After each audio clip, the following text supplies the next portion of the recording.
Hello friend, good afternoon. Welcome to your channel Craft Updated. প্রাথমিকের ইন্টারভিউয়ের আরেকটি গুরুত্বপূর্ণ part যেটি অনেকেই অ্যাভয়েড করে যায় সেটি হলো শিক্ষা সংক্রান্ত ধারা। প্রাথমিকের ইন্টারভিউ দিতে গেছো কিন্তু শিক্ষা সংক্রান্ত ধারা সম্পর্কে জানো না, এটি হলে কিন্তু ইন্টারভিউতে তোমার একটি নেগেটিভিটি প্রকাশ পাবে। তো সেই বিষয়টি যেন না হয় তার জন্য আজকের এই এপিসোডটি। তোমরা যারা অনেকদিন ধরে আমাদের চ্যানেলটিকে ফলো করো তারা নিশ্চয়ই জানো যে ইন্টারভিউ সমস্ত বিষয়গুলোকে কিন্তু আমরা কভার করে দেওয়ার চেষ্টা করেছি। তার জন্য 130টির অধিক কিন্তু ভিডিও প্লেলিস্টে দেওয়া আছে। তোমাদের একবার ইন্টারভিউ প্রাইমারি ইন্টারভিউ প্রিপারেশন বলে যে প্লেলিস্টটি আছে সেই প্লেলিস্টে তোমরা একবার ভিজিট করে নিতে পারো।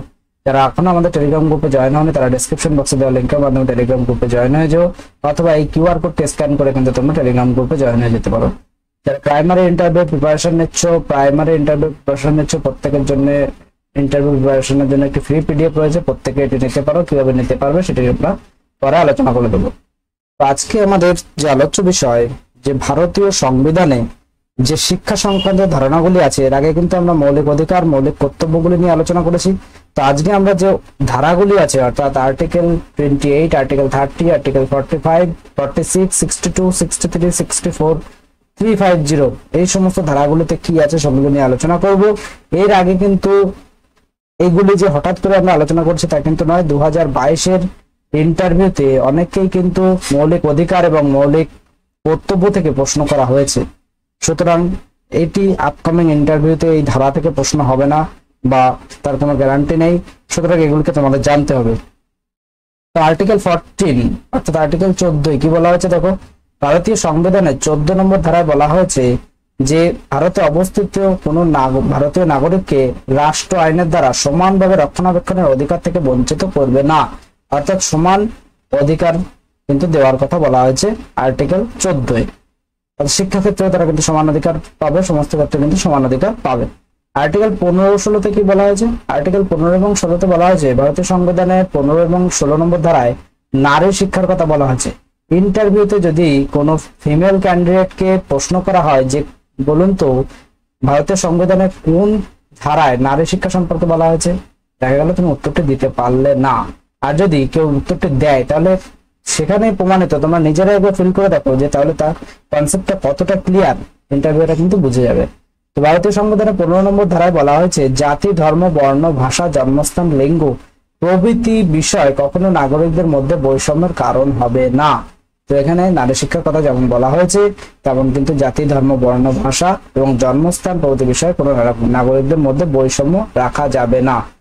15 নম্বর ধারায় কিন্তু এইগুলি বলা হয়েছে এবং 16 নম্বর ধারায় কিন্তু নারী শিক্ষার কথা বলা হয়েছে। ক্লিয়ার করে দিলাম বিষয়টি। চলে যাই পরের আর্টিকেলে।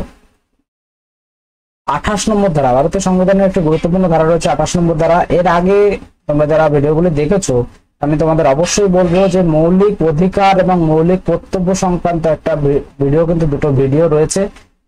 তোমরা অবশ্যই একবার ভিডিও দুটিকে দেখে নেবে, কারণ রাইট টু এডুকেশন এবং সমস্ত বিষয়কে কিন্তু এই ভিডিওটিতে আলোচনা করা হয়েছে।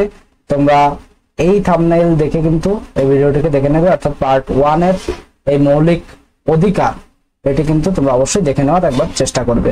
এবং পার্ট 2 তে রয়েছে মৌলিক কর্তব্য, যেটি কিন্তু শিক্ষা সংক্রান্ত যে সমস্ত মৌলিক কর্তব্য যে ধারায় রয়েছে পার্ট 4 এর, সেগুলিও কিন্তু এখানে আলোচনা করা রয়েছে। আমি কিছু এমসিকিউ কিন্তু এখানে করিয়েছিলাম, অর্থাৎ ভিডিও 2 অবশ্যই তোমরা একবার দেখে নেওয়ার চেষ্টা করো। 3টে ভিডিও যদি দেখো তাহলে তোমাদের মোটামুটি শিক্ষা সংক্রান্ত ধারাগুলো কমপ্লিট হয়ে যাবে। আরো আমরা 2-1টি ভিডিও কিন্তু পরে দেব এই ধারা সংক্রান্ত বা শিক্ষা সংক্রান্ত এই বিষয় নিয়ে।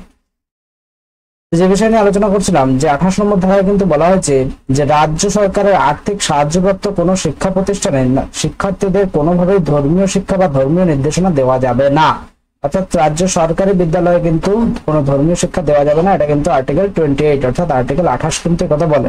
তোমরা এই বিষয়গুলোকে নোটস করে নিতে পারো, অথবা আমাদের পিডিএফ এও কিন্তু সমস্ত বিষয়গুলোকে একত্রিত করে দেওয়া আছে।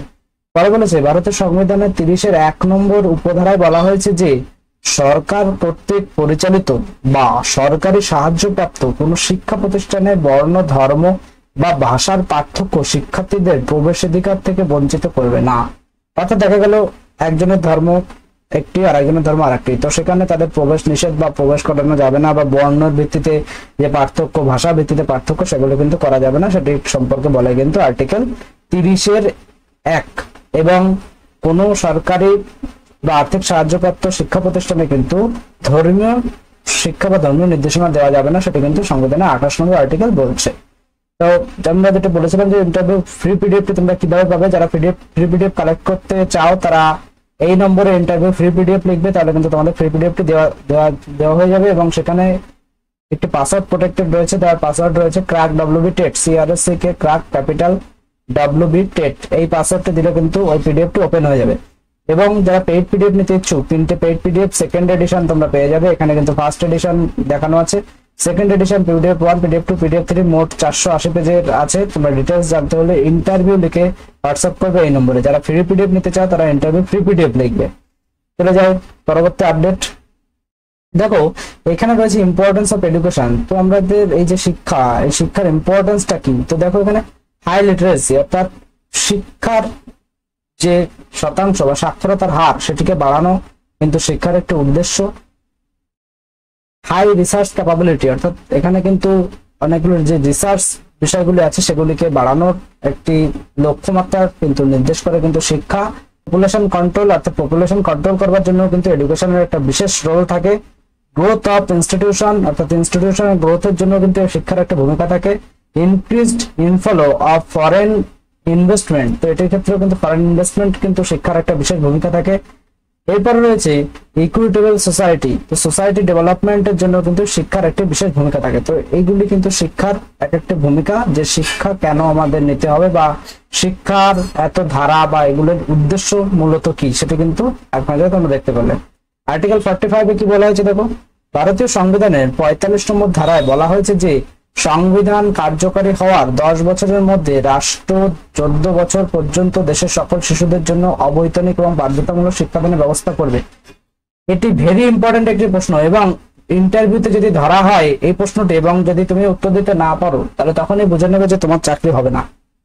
আমি এত বড় একটা কথা বললাম কারণ একদম তুমি যদি পিক পয়েন্টেও থাকো তাহলে তখনই কিন্তু তোমার নাম্বার কমে আসবে, একদম একদম 10% কমে আসবে, 80% থেকে 10% কমে আসবে এই কোশ্চেনটির অ্যান্সার যদি তোমরা না দিতে পারো। একদম শিক্ষক হতে গেছো কিন্তু এই ধরনের প্রশ্ন উত্তর দিতে পারছো না, এটি একদম সত্যি দুর্ভাগ্যের একটি ব্যাপার। তো এই বিষয়গুলোতে ফোকাস রাখতে হবে যে ভারতীয় সংবিধানে 45 নম্বর বলা হয়েছে কি, 45 নম্বর ধারায় বলা হয়েছে যে সংবিধান কার্যকরী অর্থাৎ 6 থেকে 14 বছর বয়সে যে বিনামূল্যে বাধ্যতামূলক শিক্ষাদান, তার মধ্যে বলা হয়েছে যে সংবিধান কার্যকরী হওয়ার 10 বছরের মধ্যে রাষ্ট্র 14 বছর বয়স পর্যন্ত দেশের সকল শিশুদের জন্য বিনামূল্যে বাধ্যতামূলক শিক্ষাদান করবে। এটি কিন্তু আর্টিকেল 45-এ বলা হয়েছে, এবং এটি কিন্তু অবৈতনিক বাধ্যতামূলক শিক্ষাদান, এটি কিন্তু একদম মাথায় রাখবে।